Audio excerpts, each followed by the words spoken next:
All right. Very well. So, hi, I'm the Pine, And I'm the water. And you're listening to A Cup of Tea, a podcast about exploring life through each other's eyes. while sharing a cup of tea with you. Now it is tea. We are nailing these. I know, look at that. We're on a roll. Odd. Alright, we need to put up a sign of like those, days without incident. That'd be really cute. I like that. Maybe you can make like a graphic thingy. Yeah. And we'll have it in the videos. That'd be really That'd be cute. funny. Okay. All right. You have a mission now. Yes. I'm very intrigued actually. I have a mission, but then I want to follow that up with actually talking about I know we're going to talk about our tea. I know. We're going to circle back to that. But I want to say I'm very intrigued because I have no clue what we're going to talk about today. But anyway, we're drinking I'm very intrigued too. coffee. I am drinking what is basically now chocolate milk with a little bit of coffee. And I'm drinking warm rooibos, which I wish was colder. But there's no ice. You always do. Wish it was colder. Yes. Very well. So on today's topic. Yes. It's like several things coming together into a thing. Okay. And I wonder where it's gonna go. And I wonder what you have to say about it. And I do feel like this is gonna be one of those episodes that is very into like looking at life through each other's eyes and see where I'm coming from and see where you might come from or how you feel about it. I might be hyping it too much. I don't know. We'll see. We'll see how you react, respond. So, all right, sure. I'm having some thoughts and feelings where, and I feel like it is part of that conversation. A little bit, if you want to tie it to one pocket that we did about adulting, where it was you, the psych team, like my friends from psychology and myself, and we're talking about leaving school and starting adulting, basically.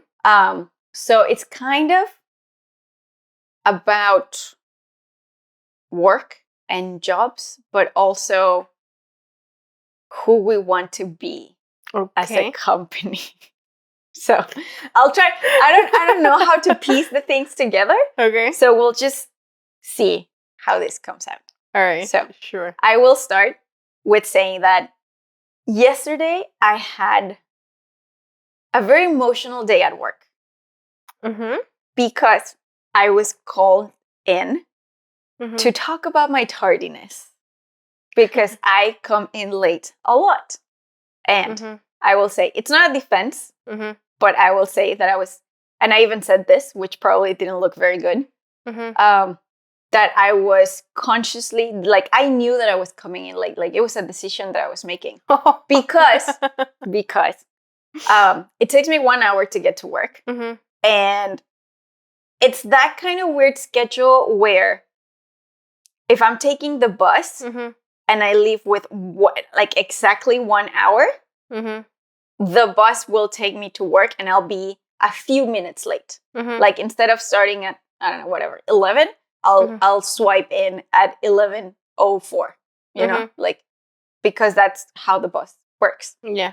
In order for me to be on time, then I would have to leave and take the bus that's 15 minutes earlier. And at some point, I decided, like I told myself, that those 15 minutes at home were more valuable to me than 4 minutes late. And of course, like those 4 minutes sometimes become 10 minutes or 15 minutes because sometimes the bus is late.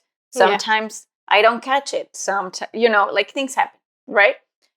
But that was a conscious decision that I had made for myself. And I was morally or ethically, I don't know what it is, okay with that. And one of the things is that I guess, and I don't know if this is going to sound bad, and I'm sorry for generalizing this, if it's a cultural thing where Mexicans don't really care. Or maybe some people care, because I know some people, some of my friends are very like, be on time. Yeah. Right? Because we have, I think, this fame, this reputation that we are tardy and that we don't care. Yeah. And in my case, and I guess some people also have this. It's not that I want to be late. It's my perception of how much time I have. And I think I have time. And then it turns out that I don't. And then I'm late, right? Not just for work, but like in life. Yeah, that's really funny because there's this thing that my dad tells me all the time. Mm-hmm. And it was a thing when I was back home just now. Because there was one time when we were going somewhere and I was kind of late. Like, I was not an hour late, but instead of being ready at 11:30, I was ready at 11:45 or something. And he said, I hope you're not this, what is it, impunctual? In Vancouver, too. And I'm like, I actually am not. I think I'm not. I guess. I don't know. I try to be very on time. But then he's like, you never know how long you're going to take. You need to be better at like measuring your time or something. Yeah. So it's really funny that you say that. Yeah. That's what happens to me. Like I really, even when I know that I'm so on time, when I woke up super early or whatever, and I know like I'm ready to go and I still have 30 minutes. So I'm like, okay, I'll chill because I have 30 minutes. And then somehow I'm late because I mismanaged that extra time that I thought, and I thought I had more time than it's not on purpose. But anyway, I did at some point make that conscious decision of like, I'd rather stay at home those 15 minutes than be on time or be 5 minutes early or be 10 minutes early, Yeah. So anyway, there's this thing, I'm trying to see how to tell you this story. So, okay. So they call me in, talk about my tardiness. And so they show me this calendar that shows you all the days that I've been late. And I will say, I am late a lot. I'm not trying to sugarcoat it. Yeah, no. I am late a lot. By a few minutes, a few times, by I think the latest has been like 20 minutes. And those like over 10 minutes are usually because the bus was late. Yeah. The other ones have more to do with my thing of not leaving 15 minutes before, you know? But if you see my calendar, there's a lot of red, basically. So they're talking to me about it. And because part of me was like, why? I've been working here for over 6 months. Yeah. And why are they calling me in right now? And it has happened where I have a manager and there's this policy where if you're coming in late, if the bus is late, if you're going to be a few minutes late, like call and just say, oh, I'll be 10 minutes late. I'm coming. Don't worry. Yeah. But it gives me a lot of anxiety to do that. It really... Even okay, because you also have to call when you're sick to ask for a sick day. And those I do. I call, but I have to really prepare myself mentally and emotionally to make that call. And part of me, and again, I'm not trying to defend myself. I'm just trying to make sense of my behavior. I think a little bit of that has to do with the Mexican culture of, I don't know if it's Latin American or something, but this is something that used to happen to me a lot at the preserve. There was this girl, which was basically just context-wise me working in the United States. And there was this other girl who was born in the United States but came from a Mexican family. And we had this in common where when we were told that we were doing something wrong, even if it wasn't like scolding or mad at us, just like, oh, you're doing this wrong, do it right. We took it very hard. And it was kind of one of those things where, I don't know if you remember this, but when we were in high school, we read a paper or like an article or something in English class where it said something about cultural differences and how I think in Brazil or something, the example was that you don't look at your parents when they scold you. Like, you look away, you look down. I don't remember that, but okay. So I think that's something that Latin America has. I know I'm generalizing and I don't know, but this is my view of things. So calling to say that I'm being late feels like the anxiety that it gives me is too much for knowing that I'm going to be there in 5 or 10 minutes. Like it's not, what's the word for that? It's not worth it. Mm-hmm.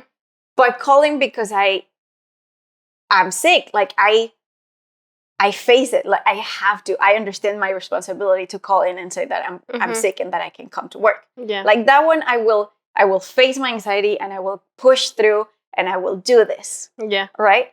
But for 5 or 10 minutes late, I don't think it's worth it. So when they called me for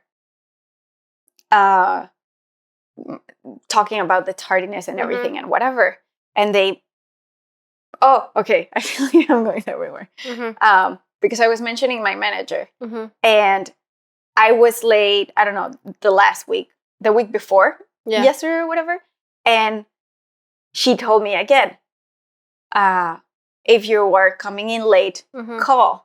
And I said this, it gives me a lot of anxiety to call. If I'm late and you haven't heard from me, then it means I'm coming. When I'm sick, I call. And I tried to say it very casually, very like, ha ha ha ha. And she just was like, you just have to call. Like, we don't care. You have to call. And I was like, ha ha ha, kind of dismissed it. And so, I think that when I was late yesterday, my manager like noticed that I was late. And the assumption of me and my coworkers, mostly coming from them telling me that this is their assumption rather than me coming up with it, is that maybe I've been late enough without calling that my manager felt the need to tell HR to talk to me about it, rather than just, HR just suddenly decided to talk to me, you know? So I'm in HR, we're talking about all of this, and they say, you have to call. And this is what I say. It gives me a lot of anxiety. I don't feel it's worth it for 5 or 10 minutes. But when I'm sick, I do. I make myself call because I understand. And again, it was that it's policy. That was the answer. And that's kind of what I want to talk about. Because this policy thing, and it brings me back to that episode of like, the pine has a nemesis with the whole rules thing and stuff. And at some point, one of the things that they were telling me in HR was that it was unfair and that my coworkers cared that I was late. And I was like, I don't think they care. Yeah. Like, at least not my coworkers, like my other cashier. Like, I don't think they care that I'm late. And then they said, no, the managers care. And I was like, maybe my manager cares. I don't see why any other manager would care. And they're like, no, the managers care. And they showed me that whenever someone's late, every manager gets a notification, gets like an email saying, this person was late today. What?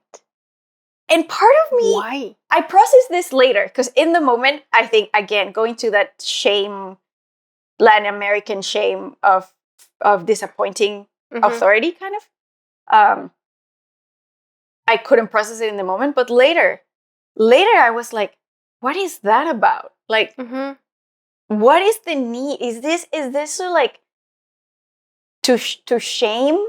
So like, everybody knows that this person was late today, that everybody knows that they are late a lot. Like, what's the point? Yeah. I don't understand. Me neither. And that was very like, because, okay, so even from a, I don't know, corporate point of view, like productivity kind of thing, I feel like, what is the point of telling the entire company that somebody was late? I mean, okay, or the managers. Because you're just wasting the manager's time. And it's not helping them do their job better. So, Which is why I really think it's know. a shame thing. Yeah. Like judging you, you know? Yeah. So they showed me that, which took me by surprise. I was like, I didn't know that happened. And when I was trying to say the whole like, oh, it's not worth it for a few minutes late, and they were like, no. Like, I'd rather you come in 10 minutes early than you are 1 minute late. Like, late is late. Like, late is wrong. And wait, does 10 minutes early mean that you can also leave 10 minutes early? I don't think so. But maybe I can swipe early and get paid 10 extra minutes. Yeah, okay. Which is going to be my approach. And we'll see what happens. But I again, in that moment, I also, and this is on top of this thing. A lot of things are happening.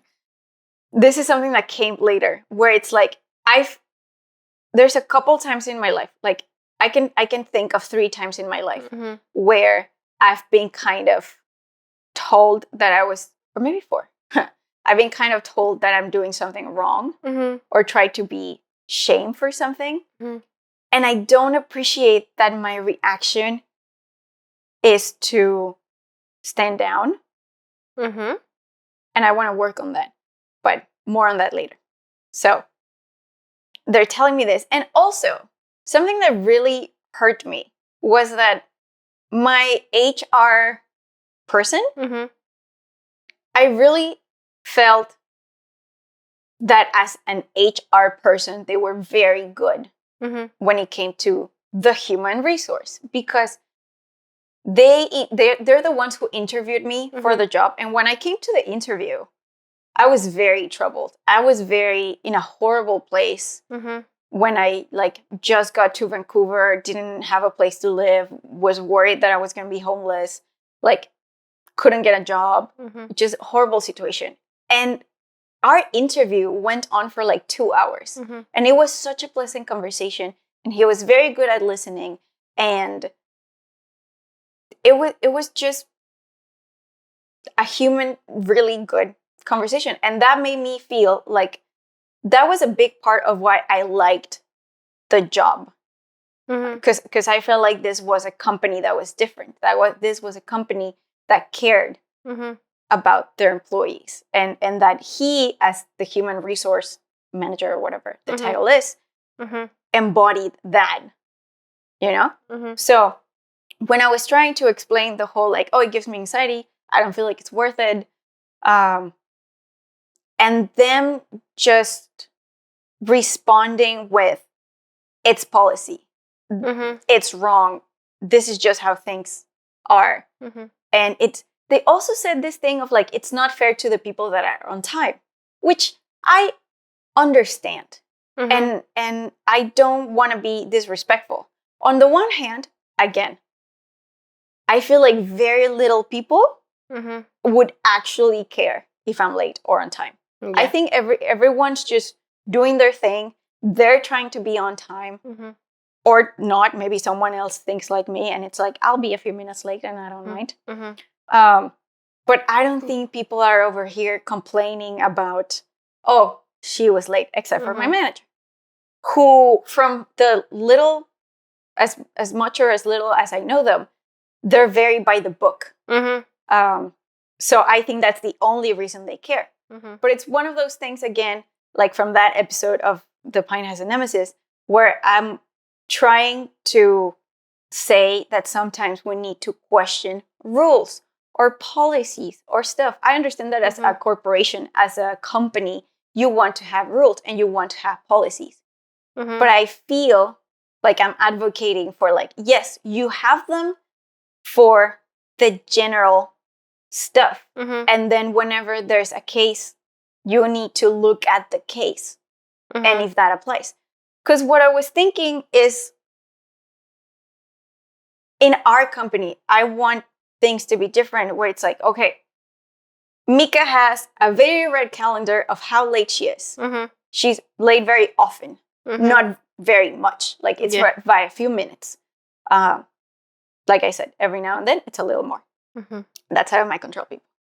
And so it's this thing where also from psychology and from the human resource aspect of things, because this is something that really hit me when I was studying psychology and thinking of human resources more than just payroll and firing and whatever and hiring and stuff.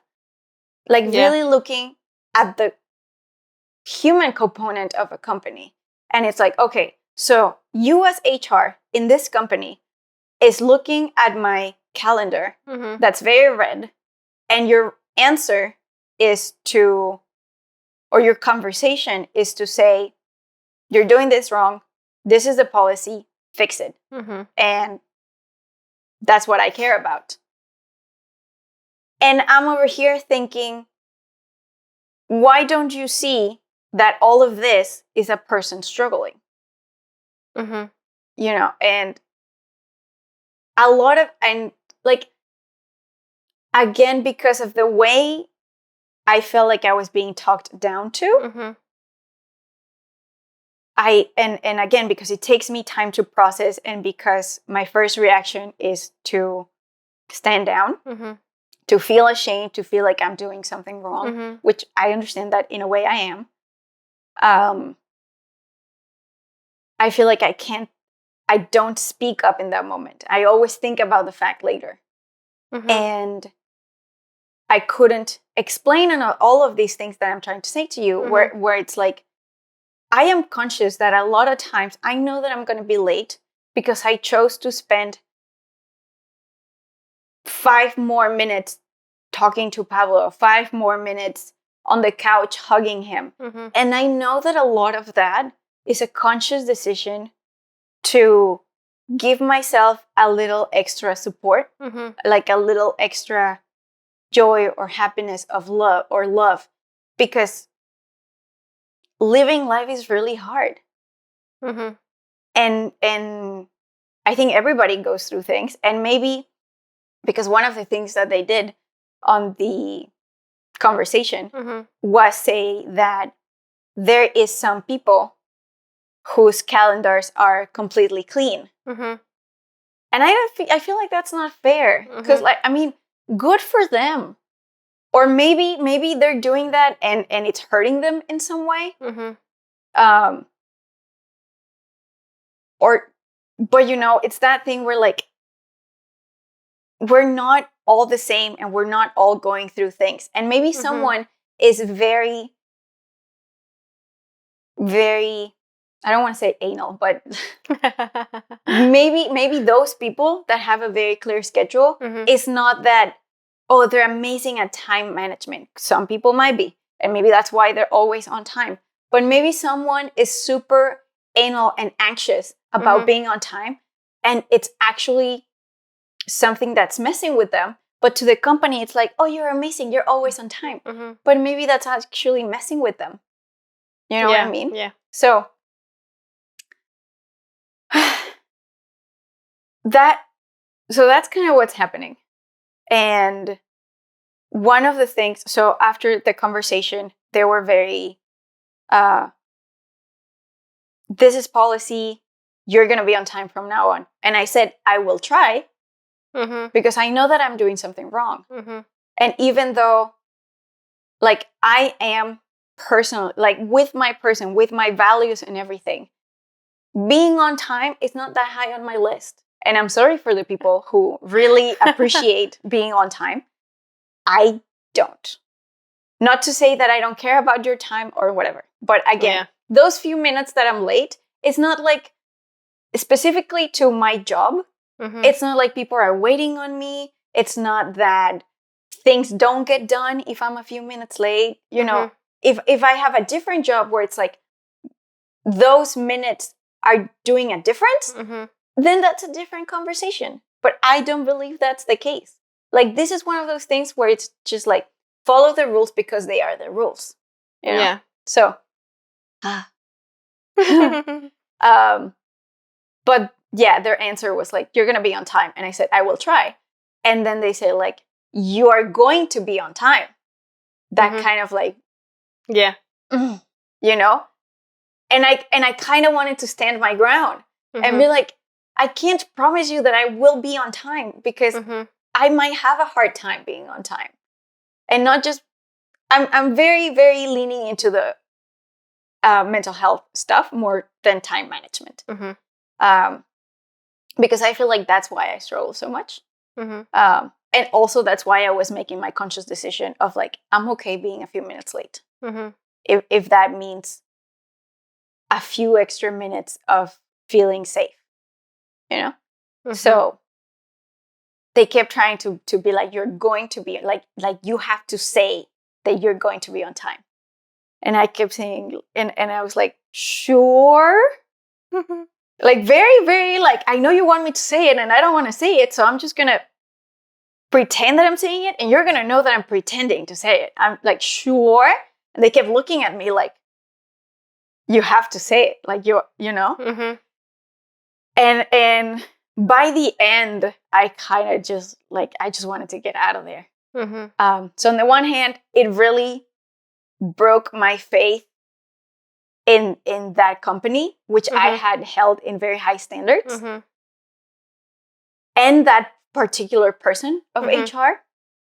But then when I went back to the floor, something that really got to me in a good way was my coworkers. They were all actually on my side. And they don't care that I'm late, even though they have no idea that I'm late because of mental health anxiety stuff, you know? Yeah. And they also, again, like they're the ones who told me that this mostly probably happened because my manager was like, you need to talk to her or something. And doing things by the book and whatever. And they were telling me about this other manager who has like caught them doing something. And instead of calling them out, they're just like, you know, like be careful, try to do things better, you know? So on the one hand, it was a huge disappointment on what I thought this company was because I thought that they wanted to be better and different. And then it felt very nice and heartwarming to feel my coworkers care that I came down with like watery eyes and not feeling good, and they were just there for me. So that was amazing. But it really left me feeling some sort of heartache. And especially I feel like, one, it's because of that rules thing. And second is my reaction. Because one of the girls of my coworkers was telling me like, oh no, they've called me for that before. And I told them like, I don't, maybe not quite like this, but paraphrasing herself. Yeah. Like if you like call me again about something like this that I don't care about, like I'm gonna find another job. And they were like, be my guest, go again. Yeah. And she was like, I will if you like bother me again with this. Like I work for you and I do a good job, and maybe you don't love everything about me, but I'm fine with that kind of thing. And I want to be able to be more like that. I feel like I can't stand my ground in some situations. And I remember this time, which I don't know if I told you, probably, maybe, when I was in school and like, I don't know, I was wearing shorts every now and then. And my director called me and she told me that some people had been complaining that I was wearing shorts. And at first... In high school? No, in university. What? Yeah, and it's not like I was wearing like the tiniest shorts. Like they weren't long, but they weren't like you couldn't see my butt. Yeah. You know? But apparently this thing of like people were complaining. And she had to bring this to my attention that I was wearing shorts. And she said that this was against the dress code. And I was like, and again, at first, it's like my first instinct is to be apologetic. And my first instinct is to, I'm so sorry, whatever you say, yes. And then I left her office and I felt like she shamed me. Mm-hmm. And then I felt like there was no reason to shame me. And I talked to some teacher, and I was like, what can you send me the dress code? And he's like, students have no dress codes. I was like, excuse you me, but this just happened, and I feel very attacked. Because I this is my personal hypothesis, that no one said anything to my director. She just didn't appreciate my shorts. She's very old school. She came from when the school was a different school, and there was a dress code for students. Yeah. But now there wasn't. And it's that thing where I didn't say something in the moment. And I feel like this keeps happening to me. And I don't know how to. It takes me so long to process things. And then I kind of like, well, I missed my chance to stand up for myself. Although, I don't know if you remember this one, where there was this thing, again, in university with one of our teachers who wasn't supposed to give us, she said that she wasn't going to give us a test, but then... Yeah, I remember that one. Yeah, so just for context, this was a very late class. We were very tired. Our brains couldn't process any information anymore, which as psychology teachers, I feel like they should be more understanding. But anyways, we kind of made her mad because we weren't paying attention. And then she was like, now you guys are getting a test. And I felt like the whole thing, it was a very general description of it. I feel like the whole thing was very unfair. And I felt like it was very like out of spite, out of like, I'm the teacher and you guys aren't paying attention, so now I'm going to give you a test. Yeah. And I guess maybe because that wasn't a talk down, that it was like, tomorrow you're having a test. I had time to, or like, I think it was like next week or something, because I think I actually talked to my therapist about it. And I was like, I feel very strongly about this. I don't think we should take that test. And my therapist was like, well, then why are you taking the test? And I was like, you are right. I am not taking that test. So came the day of the test, and she was handing down the test, and they passed one to me, and I'm like, nope. And I didn't take it. And like some of my classmates like saw me, and they were like, really? I'm like, Stan, do it. And I actually felt very proud of myself. And I don't think I failed anything or something or whatever. So I'm very proud of that. So, but again, in that talk down, that like in the moment thing, I feel like I don't know how to. I feel like that requires practice. Maybe, probably. Because, so what I think there's a lot of things to unpack here. Yeah. Go on. I think I've made a good context base. Yeah. For today's topic. Go ahead. Thoughts, feelings. I don't know if to go in order as of when you were saying it, but anyway. But okay, I'll just start with, I do think that that sort of replying or standing up for yourself or saying something about whatever it is that they're like scolding you about takes time. And it happens to me that maybe it's not exactly when somebody's scolding me, but if I'm having like a deep conversation with somebody about a very complicated topic or something along those lines, I tend to have moments where I'm so deep into the conversation that if I have some idea that I already, like a preformed idea about whatever the topic is, then it's very easy for me to just spit it out. But then that processing to come up with, to either change my mind or to think more about it, it takes time. And sometimes it bugs me that I was like, oh man, I wasn't quick enough to reply to this thing. Because and that's just me with this particular kind of thing. because it makes me feel dumb. Mm. But apart from that, the other thing of not replying right away, of not standing up for yourself right away, quote unquote. Mm-hmm. I feel like, one, it does take time, and two, you can still do it afterwards, I think. In a different way. Because and I think the pro of taking your time and then doing it afterwards allows you to be a little bit more clear-headed about it. So if it's something that's upsetting you, instead of being all hot-headed and replying with whatever very raw emotional thing, you have time to think more about it and be like, okay, so I've thought about what you said.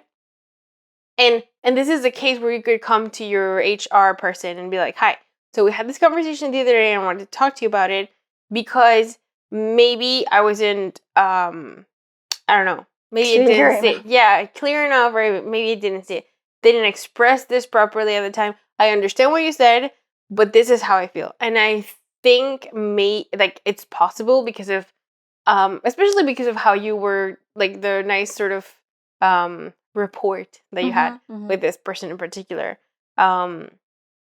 that it could open it up to a little bit more understanding. I mean, on this particular case, I think there's a couple of things that you're not going to be able to change, like the company policy thing, the manager that I know. I think I know the manager. It's not my mean boss. It's my manager. Yeah. Oh, and it's not the one I thought. No, it's not my mean boss. She's just mean for other reasons. Yeah. Then, like, those people, it's like the facts of life kind of thing that you can't really change. And the next thing that I was thinking was that if you think about it like a company, like our company, for example, and you kind of touched on this, if your job is very important in terms of time, like you have to be there to open the store, or you have to close, or something like that. Or, for example, at my dad's school, if you're a teacher and you're late to give class, then you have 30 people that are going to be angry at you. So it's important. And I also understand there's this other thing, specifically talking about time, because, and it's a thing that, again, like what you were saying, of Mexicans were always late, and it's kind of like a running joke. And it happened to me with my Dutch friends, that they were laughing and saying that whenever we were going out, they were like, but, okay, we need to give, like, the actual time and then time for Majo to be ready. Because it did take me a long time. Like, we would, especially during a time where I lived with another one of my friends. So we shared the bathroom and the shower and all of that. And so we had to both get ready. So we had to sort of plan for that, and I failed epically. I mean, we both did. We were both kind of late, even though she was also a Dutchie. So, but it sort of became a joke, and it at the same time sort of helped me understand, because they explained it to me how, for them, if you're late, it means that you don't respect the other person's time. And that whole thing about being considerate, because it's not only you, like, yeah, you care about your time here in the couch or whatever, but the other person is waiting for you, and they also could be doing something else. And if you don't let them know that you're going to be late, then that's very disconsiderate to them. Which is why I understand the thing about letting your boss or your manager or whatever know that you're going to be late. But I have also been on the other side of that. On, like, when I had that office job for a while. For a little bit. Yeah, it would also cause me a lot of anxiety to know that I'd be late. And that had more to do with my sleeping schedule, because I had to be there at 9, and that means that I would have to wake up at like 7:30 so that I would leave at 8:30 and be there around 9 so that I would be on time. And I sucked at waking up early. There was always traffic, like more than I gauged. Anticipated. Yeah. So it was horrible all the time. And the way I thought about it was kind of the same thing. Like, it doesn't matter that I'm late. Like, I don't have to go and open up the door to let people come in. And if I'm 10 minutes late, I can make up for that time afterwards. Yeah, which is also what I do. I stay over however long. But they told me, like, it doesn't work like that. Like, we don't care. Late is late, whatever. Yeah. So I do understand the anxiety of it. And it happens, for example, too, that if I have to tell somebody that I'm late, and this is horrible. I'm aware that this is a horrible thing to do, but in my brain, I justify it by saying it makes it less worse, but then not really. Like, let's say I'm gonna be 10 minutes late. Then I say I'm 5 minutes away instead of saying I'm 10 minutes away, which is horrible. I know, but in my brain, like, it sort of works out better. Like, I'm not gonna be that late fictionally, even though I am. Right. But because I said 5 minutes, well, then maybe there's a chance that there'll be only 5 minutes instead of 10. Sure. Which is very messed up. I know. I'm trying to fix it, but at the same time, I'm like, it's hard. So that thing, I don't know if it's like the millennial thing that we don't like to call people on the phone. Or we don't like answering the phone. Yeah. I don't know. And I guess maybe it's also at least for me, it would be like, if I call in to say that I'm going to be late, it sounds to me like I'm calling to be scolded, instead of being considerate about it or whatever. It's more like I'm putting myself out there to be told, why are you late? So, yeah, I understand the feeling. But I will say that I understand what you're saying about you choosing to be late. But in that case, because I know that you don't have the same problem that I did waking up. Yeah. Like, you were up at 5 or without a problem or whatever. Then I think it'd be in your best interest to actually be on time or to be early, like they said. Because I do think that if you keep being late and the manager is still anal about it, then they might fire you. And then you'd be again in that, maybe not in the exact same place, but you'd be again in this sort of dangerous place of not having a job and being worried about it. So, because it's not a massive thing, I know, but I feel like it's that thing of the thing that bothers me when it's like, oh, the policy is over your mental health, where it's like, because I mean, this is separate, but one of the girls, the girl that was telling me like that she stood up when they called her or whatever, she was saying that they won't fire her or us or whomever. And I believe her to a point where it's like, over tardiness, I don't think they would fire anyone. Because like which I don't know, but she said that they wouldn't fire her because then she can go on unemployment insurance or something like that. Where I kind of have this idea, I guess, where it's like in movies and in stuff where they're like, the company will try to make you quit before they fire you, because they don't want to fire you, because it's not convenient for them or something.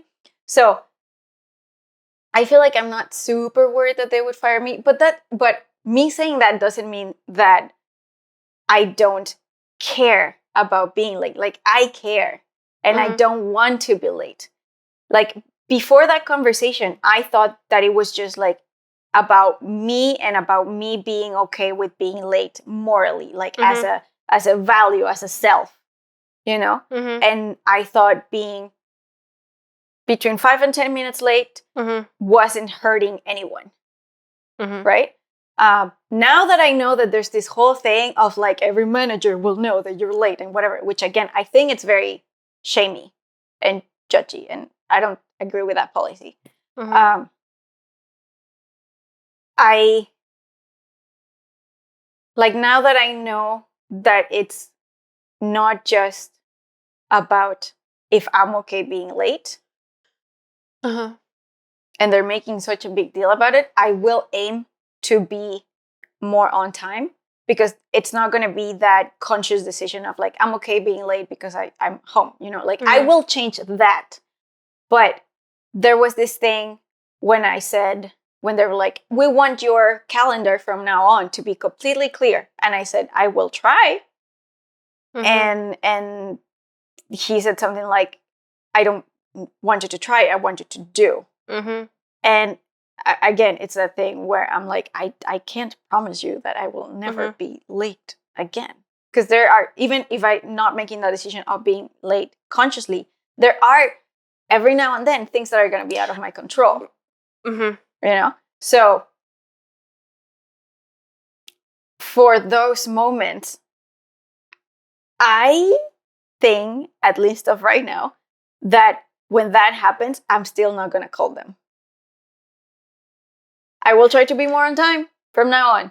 But whenever it's something out of my hands, I don't think I'm going to call them. And if they say anything to me, I like I did with that exam thing, I'm trying to be very like, your policy is not more important than my mental health.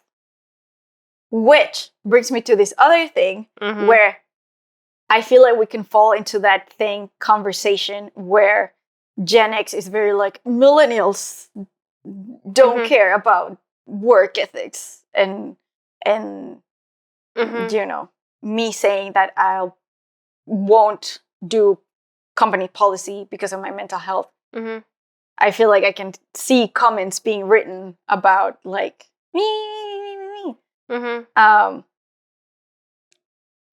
And here's where like I want us as a company to be different and to care about this kind of thing. Okay, I have a specific thought about this. Because I feel like, okay, on the one hand, very politics, I guess. I want to take a moment to think about this and to like say it. I don't know how to structure this thought, but so there's this sort of corporate overlord, kinda, that I feel like it's a caricature, not literal, of course. That Gen X blindly follows, right? And like, yeah, you have to work on time, be there. You have to be work on time, and you have to follow the rules, and you have to do this, and that's how the world works, and how the jobs have to be done, and whatever. And then if you challenge the corporate world, like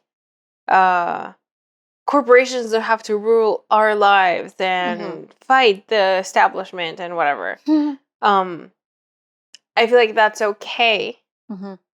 But at the same time, to sort of play devil's advocate here, I do think that this attitude of my mental health is a little bit of like an entitled berrinche. I knew this was coming. Because yeah. So, and this is not like when my dad told me this thing. Because at some point we had a conversation about after I was out of school, and I was in a very, very low point in life. And I told him, I feel like I'm going to get depressed. And he said, why? Like, you have no reason to. Which at the time I was like, you don't understand. Yeah. Which I don't think it wasn't that he didn't understand. Now looking more at it, I feel like it's more a thing of he panicked because he didn't know what to do if that happened. And but the thing remains of feel like we have become, or we've been made into this very fragile generation in a way, which we've heard everywhere, right? But the thing is, it's true in a way that before, like, our parents and their parents sort of just pulled through and didn't complain. I do think sometimes we complain too much. And we sort of have become this entitled, coddled generation where, oh, because my mental health. Well, I mean, once in a while it's fine. But if it's a regular thing, then it's a problem. And then you need to fix it. Yes. So if you're saying, oh, I mean, I need 5 more minutes because of my mental health, and then to me it's like, I mean, couldn't you get those 5 minutes somewhere else? Like, I understand you want to spend time at home, like with your cat and your boyfriend, but like 5 minutes is not gonna kill you, you know? So, and that way, it's like, I mean, yeah, I think it's a little bit about toughening up, and sometimes, yeah, accepting the things that just are the way they are, because in this thing of like corporations and policies and whatever, you're not going to change their policy, right? So in that case, it's like the accept the thing you cannot change and whatever. And on the flip side, like us as a company, I do think that when we have employees, and I see that a lot with my dad, and it does bug me sometimes when he says it, and I think that, okay, there's ways to do it better.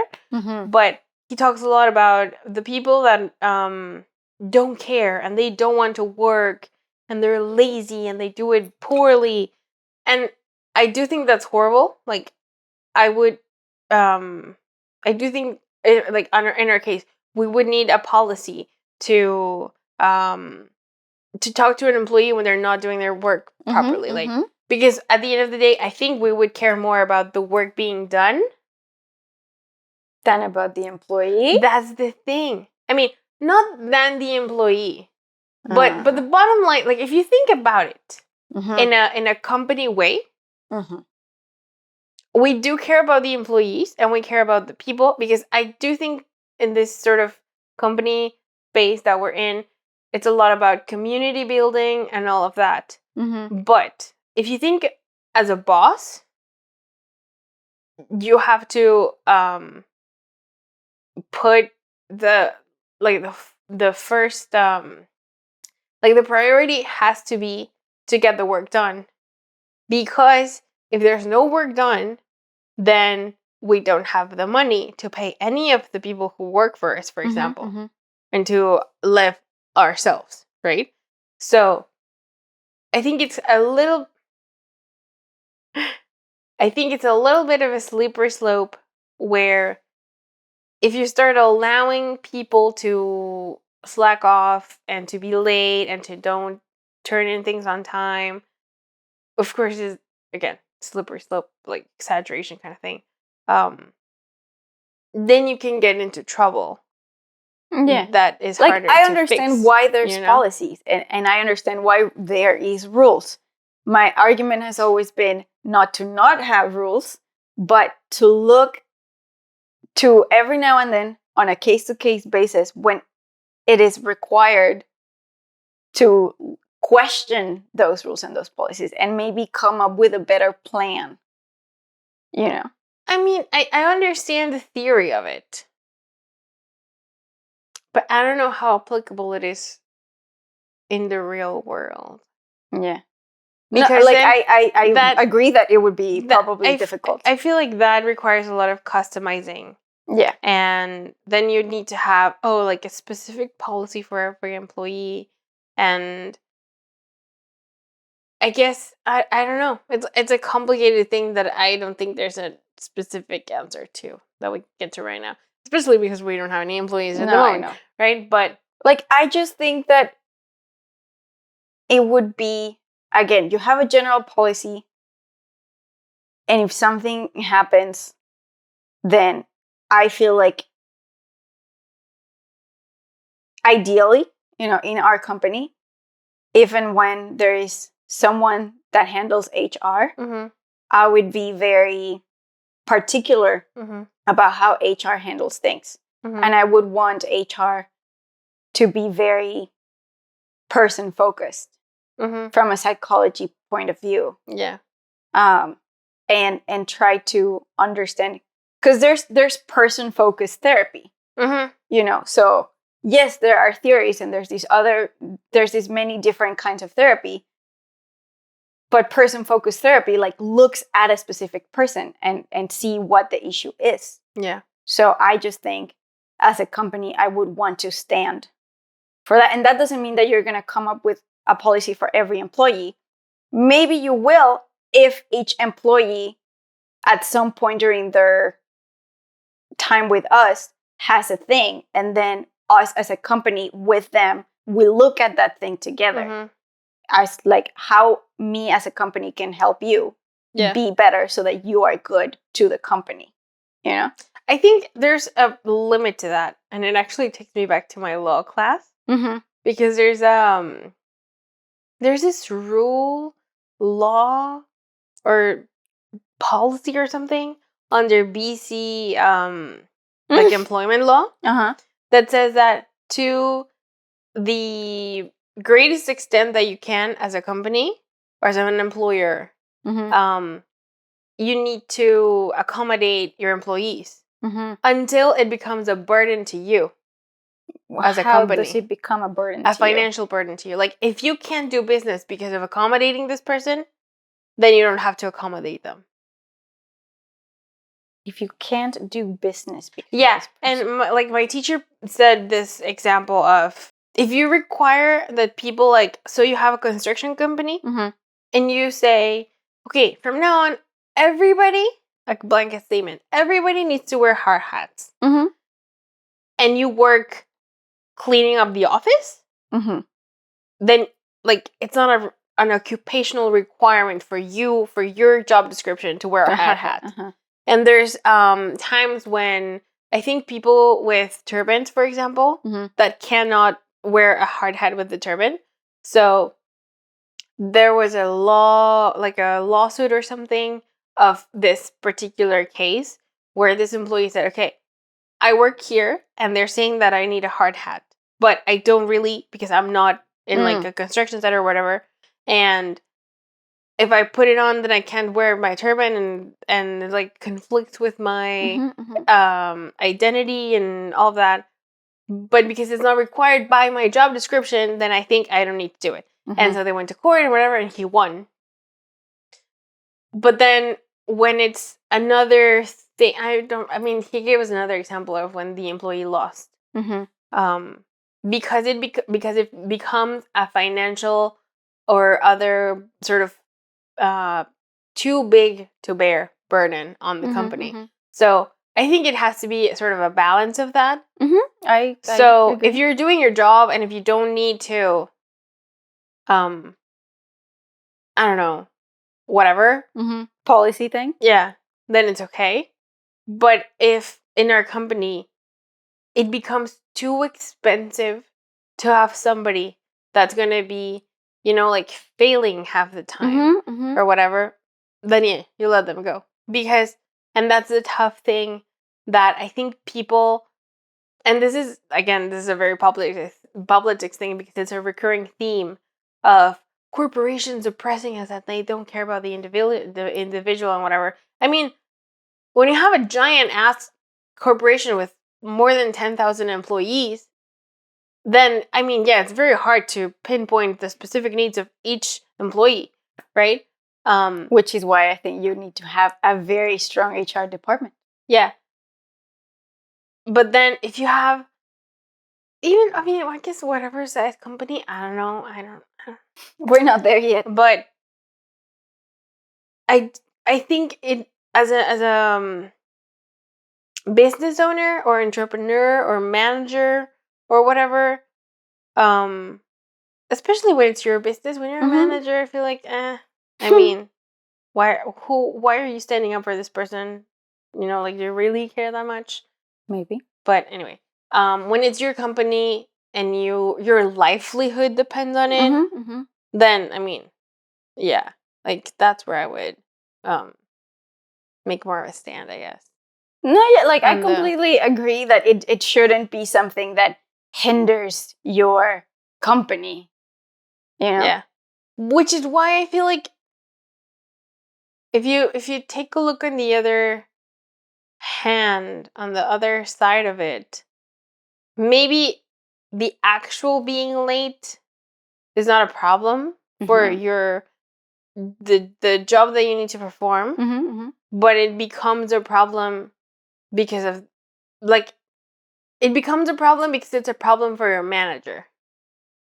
So it sort of translates as maybe your manager is not doing a good job. So it sort of gets up the chain, and then the manager is the one that has a problem because they can do their job properly, because if their job is to manage people and they can't apparently manage you, right? Then that becomes a bigger issue. And then, like, I don't know, that's why they email the other people. I have no idea. But I see it sort of, going up the ladder and affecting other people indirectly. You know what I mean? Yeah, but I think a lot of this rules thing and policy thing that I have an issue with is when it becomes blind. It Like becomes arbitrary, very like just in theory, just as a concept, just because it's there. Like, if I was hiring a manager, yes, I want them to do a good job, but I want a manager that can be critical. I mean, that's another thing. I think that's sadly, I don't want a manager that's just gonna follow the rules because they follow the rules. Sadly, I think that's the kind of manager that gets the job done. Yeah, I understand, but again, and I critical feel like thinking is not reserved for that kind of. I feel my aunt actually is the one that said this to me the other day.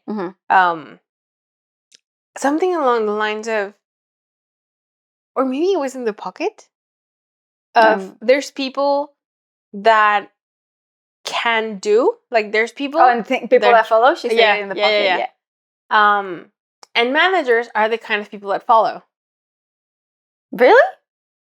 I feel like it. Yeah, in general. Shouldn't they be the people that do, and then the people they manage are the people that follow? I mean, I feel like they're maybe people that do too, but they follow more than they do. And then they probably manage people that follow even more than they do. Whereas the people that do are the ones that create the companies that do, like, get things done in a bigger way.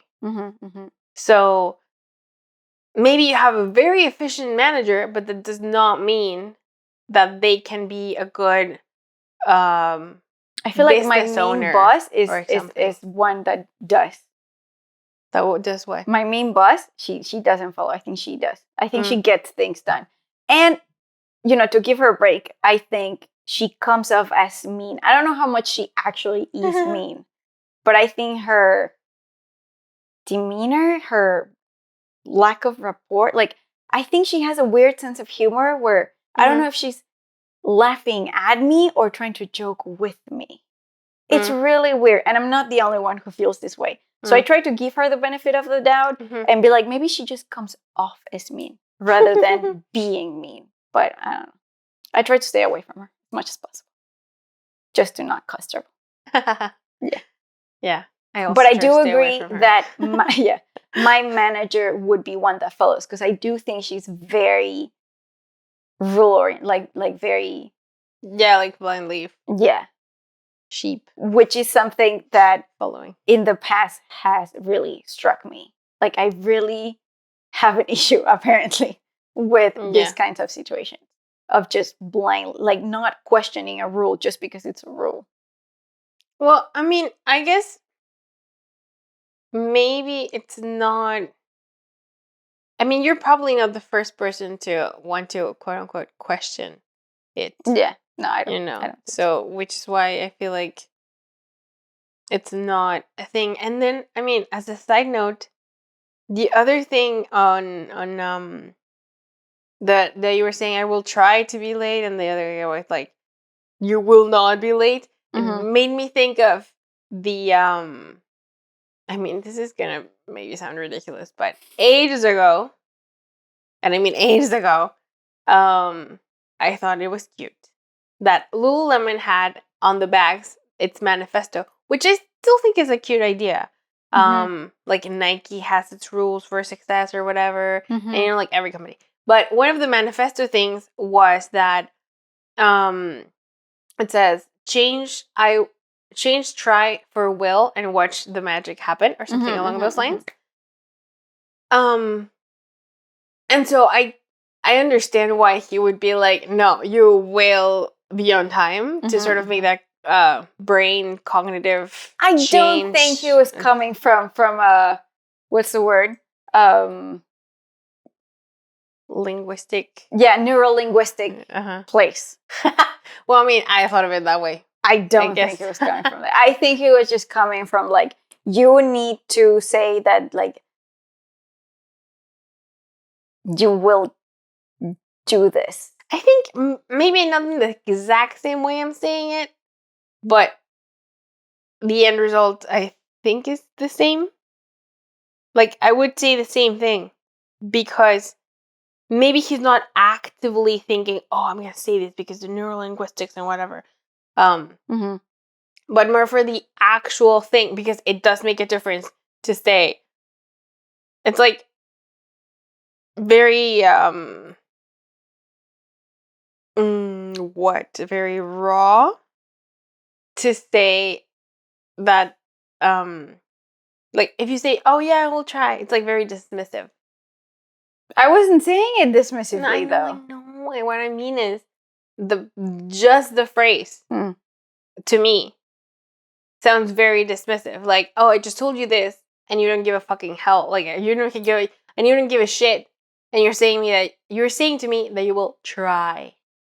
It's yeah, like, but you have to like see the tone. I know. It can't be just like, oh, because of the phrase. Like, again, human component, people. You're having a conversation with a person, and I'm over here trying to tell you that there's anxiety and there's stuff and there's things and there's a reason, and I was doing things consciously and whatever.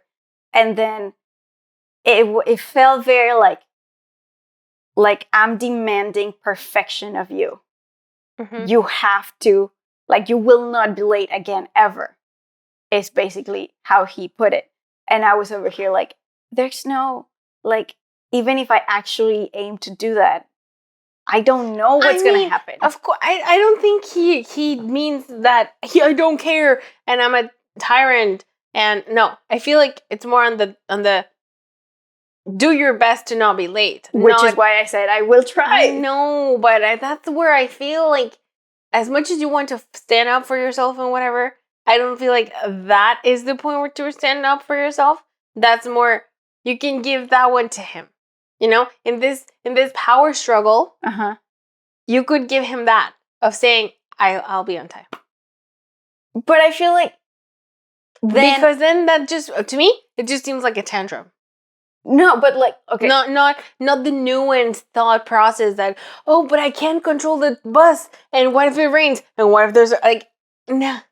No, because but then if see, this is the thing where like, if he makes me say it the way that I felt, because even if you had seen my body language, okay, so I was kind of like on the table, just like down, and he was like across the desk, just like looking at me down. So this is also why it bothers me, because I understand my body language, and I was literally putting myself down, you know, and if I actually said it to where like I will be on time rather than I will try to be on time, then that means that if I fail, like I am failing. I said that I will be on time. So I'm just trying to minimize that emotional strain on myself. I will do my best to be on time, but I can't promise you that I will 100% be on time. So I will say that I will try, and I'm being truthful, and I'm being honest, and I'm trying to tell you that I struggle, and I'm trying to tell you that I will make an effort to be better because you're asking me to be better. But if you just want me to say that I will be on time forever and ever, no matter what, that's very unrealistic. And that's putting a pressure in me that I'm trying to set a boundary here. Like, I will not take this pressure from you.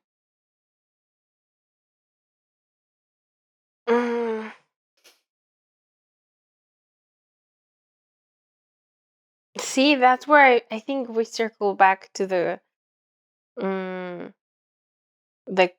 cuddling, kind of. Not because of sort of giving into being pressured by this, like by him or by this company or this entity or whatever. But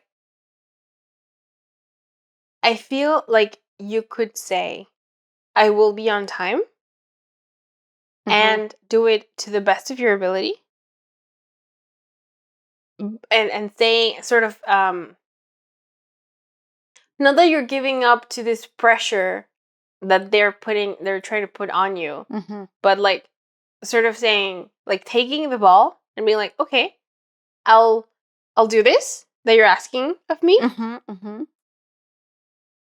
But then I feel the pressure you're putting on yourself, because then it's like they're saying to you, be on time.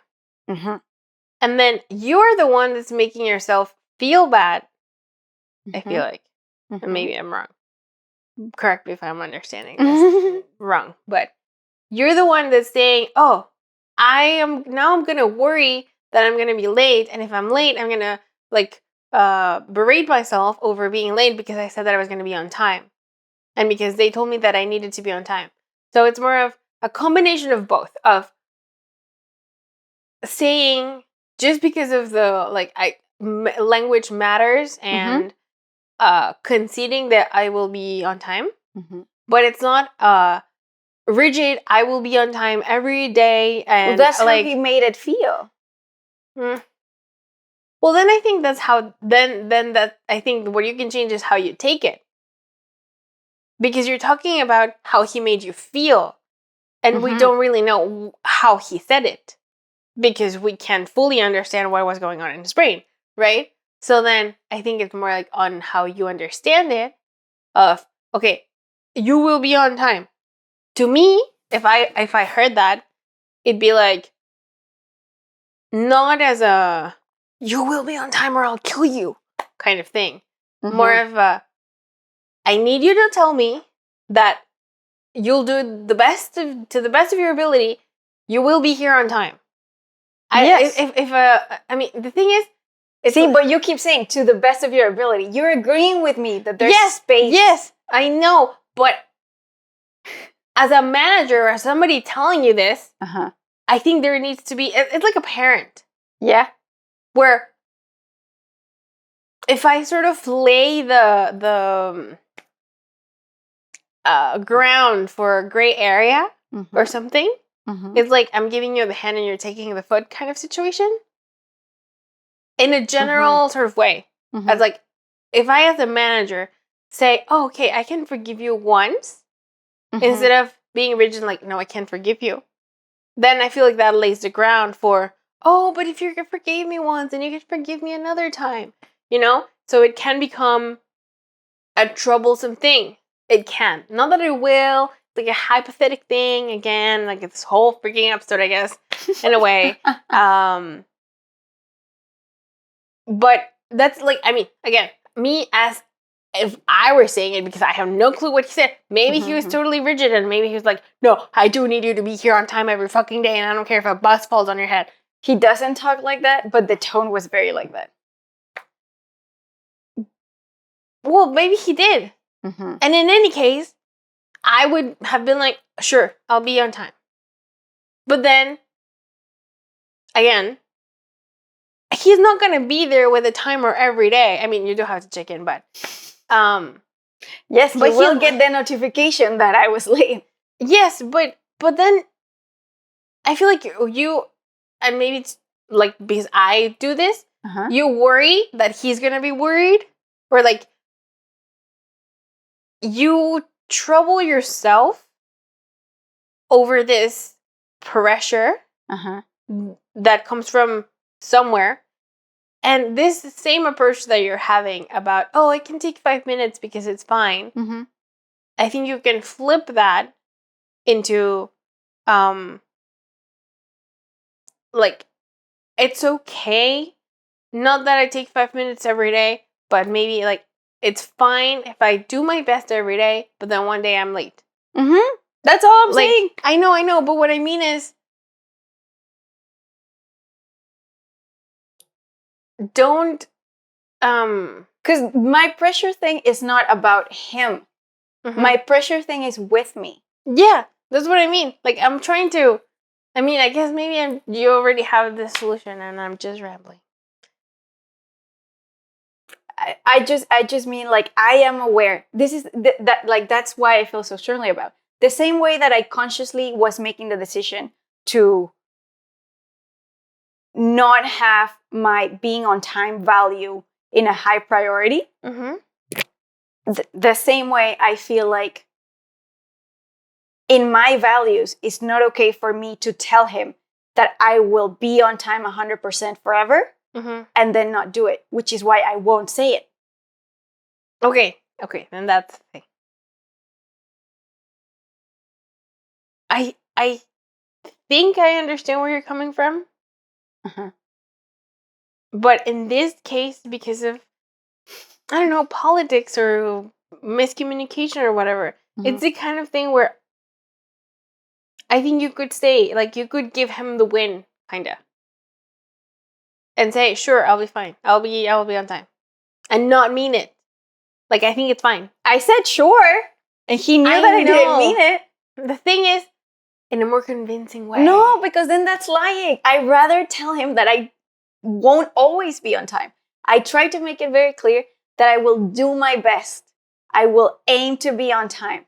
I will change that thing of like 5 minutes, whatever, it doesn't matter. You're telling me that everyone gets an email, every manager gets an email when I'm late. I will aim to change that.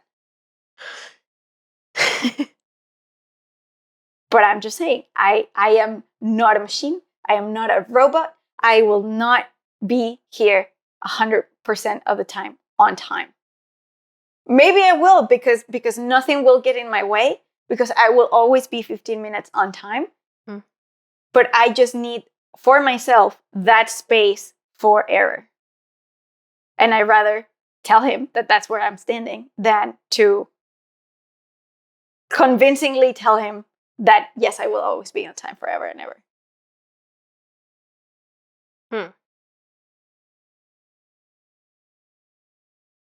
I think that still sounds like a tantrum. I do. I gives me that vibe. Which I guess is fine.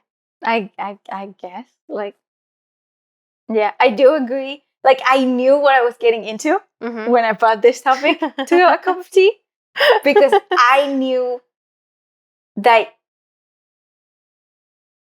I knew where you were going to come from. And not in a bad way, which is why I said, like, this episode will be very, like, seeing the world through each other's eyes way. Because I knew that we weren't going to agree, like, 100%. And I know, like, I completely agree that it's that whole parenting thing. And that's also something that I've kind of paid attention in myself of, like, you know, that there was a point, like a time in recently where I was very like thinking about kids and parenting and stuff and whatever. And I've thought about who I want to be as a parent. And I know that there's this, like, I know how my mom parents and I know how my dad parent. And they both had their faults and their wins and whatever, you know? And I also know that there's a lot of development on, like, I don't know the actual term, but this sort of like positive parenting. Reinforcement? Oh. No. Like more emotionally available parenting, kind of. Where I know that, for example, some millennials as parents have this fame of this, or this reputation of cuddling their kids too much. And then you have brats, basically, which is not where I want to fall, right? So I also agree where it's like, it's a middle ground. Like, I don't want to be as unavailable as previous generations, and I don't want to be this hard ass parent, but I also understand from my own experience that I lacked structure, and now I struggle with that, you know. So I want to find the parenting of like structure, but also emotional availability. So I understand where you come from, and the, like, as a parent, as a business owner, as an entrepreneur, like, I understand. And all my argument want to go to like a balance, you know? I mean, it's a good thing, I think, that then that you have the more balanced thing and I can be more bossy. Yeah, I think that will be good for our company. I think I will, like, I think we're good, because also it's that thing where I don't want to go all the way to this side of cuddling and whatever, and like, you know, because I appreciate, it's that thing that I appreciate now as a young adult. I can see that I lacked structure. I can see it, and now I'm looking for it in my life. So I also want that, but in a very conscious, like, I don't want to be hard for the sake of being hard, or because I don't have any better tools, which is what I think happened to previous generations, where that's all they knew, to be hard. So I just want to be better prepared and equipped, and, you know.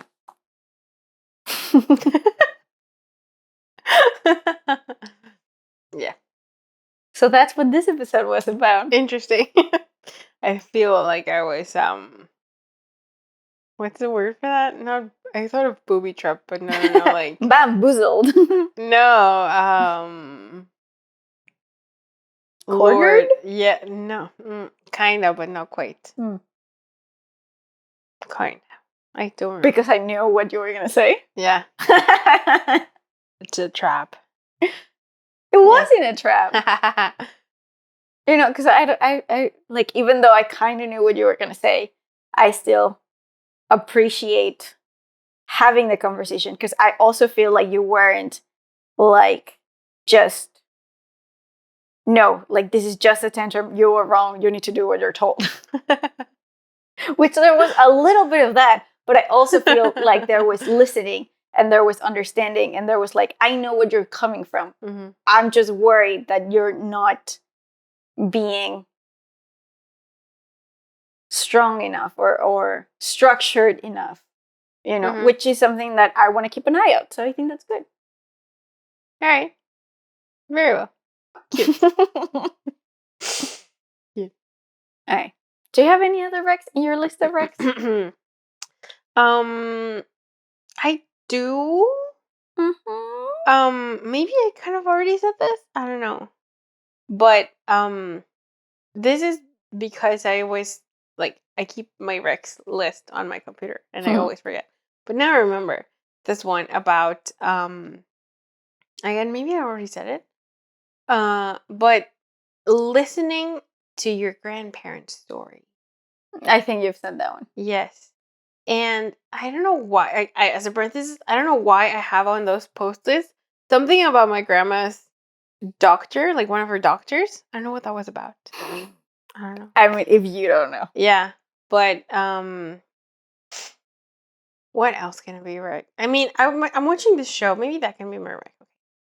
there's a Spanish show called Valeria, which is very funny. In a not like, oh my god, it's so funny. No. The actor is really cute. That's the best thing it has going for it. I don't know that that's a compliment to the show. But it's entertaining. It's kind of trying to be a modern Sex and the City type of thing, because there's 4 female main characters. One of them, the main one, is a writer who writes a book about her life. So it's very caring in that way. Yeah. There's a very non-committal main guy. Again, like big. And there's a lot of sex on the thing. So I feel like on that spirit of, I recently had this conversation with a couple of my friends, with different friends on different occasions. But this thing about how we as girls, if you read a romance novel, it's very likely, or it can very easily have sex scenes. And I was laughing with one of my friends, with Jenny, because we were saying, she said, this was the way she said it to me. Oh yeah, because it was her birthday, and I was saying, what do you want for your birthday? And I thought of a book, but I didn't know which book to get to. And she was like, I don't know, I've been reading porn lately. In that sort of romance novel kind of way. Okay. But I laughed so hard when she said it. Because of that thing of like, we were reminiscing about a friend who said, oh, when 50 Shades of Grey came out, he was super shocked at how women would be reading it out in the open. He's like, what? Women are just reading sex? What is this? Who said this? Andre. What? And I was like, yeah, that's the thing. And we recommend it to each other, which is the best part. Yeah. So in the spirit of recommending that to each other, Valeria. Interesting. All right. I will I watched this series. I think it's on. Oh, I don't remember if it's Netflix or Disney Plus. Which one? I don't remember. It's a docu-series of this guy, Jimmy Chin. It's called On the Edge of something? That sounds like something on Nat Geo. Oh, it's in Disney Plus because it's a Nat Geo thing. Yeah. I think. Okay. Am I wrong? Oh, I'm so sorry. It does sound like a lot like something from Nat Geo. Yeah. I think I've seen it maybe. It's On the Edge of something. I don't remember. But it's like Jimmy Chin is this filmmaker, also alpinist, also he does a bunch of stuff. And each episode kind of goes into some adventure athlete that they either ski or snowboard or kayak or something. And lately I'm very into that mood of like adventure-y stuff. And it's really cool. It's very like, what can humans do? What can humans endure? And what all of these have in common is this very sort of passion to look. I think what they all get out of their sports is this mindfulness aspect of it. Yeah. You know, I don't think it's like, of course, it's probably some component, the adventure and the athleticism and the stuff. No, it's like the flow. It's like the Soul movie, the flow being in the zone. Yeah. I think it's what really they get kind of addicted to. That like that's their pursuit, and I'm very intrigued by that right now. So, I really want to know the name of it. Like On the Edge of something. Hold on, because I'll feel very bad that I didn't tell you the actual name. Okay, we'll hold. Thank you. Now we need some elevator music. Yeah, about the same thing.